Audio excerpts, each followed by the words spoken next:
Alors pourquoi fêter le centenaire de la faculté à Montpellier?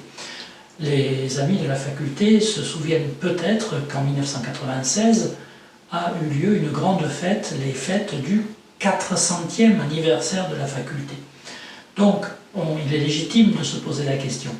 En fait, en 1996, on a fêté les 400 ans de la première leçon de théologie protestante à Montpellier, puisqu'il y a eu à cette période-là une académie qui s'est créée très modestement et qui a fonctionné jusqu'au début du XVIIe siècle, avant d'être en quelque sorte incorporée à l'académie de Nîmes.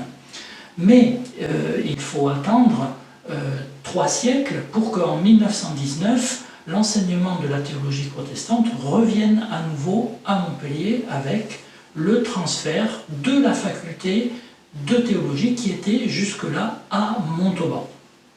Donc en fait, ce qui s'est passé en 1919 n'est que l'aboutissement, en quelque sorte, d'un débat qui a commencé pratiquement dès l'implantation de la faculté de théologie à Montauban, puisque dès 1830, plusieurs voix s'élèvent pour transférer la faculté qui est à Montauban sur une décision politique. C'est une des suites des articles organiques pour lesquels on prévoyait l'implantation de 3 facultés protestantes, donc une à Strasbourg pour les luthériens, une à Genève pour les réformés, et une autre qui était en suspens et qui a donc été implantée à Montauban.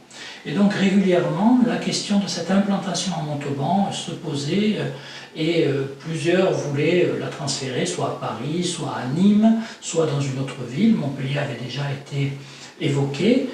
Finalement, c'est la séparation des églises et de l'État en 1905 qui va accélérer le processus, puisque à partir de cette date-là, plus exactement à partir de 1906, eh bien, la faculté, les professeurs, les enseignants, la bibliothèque, le laboratoire, tout revient à la charge de l'Église.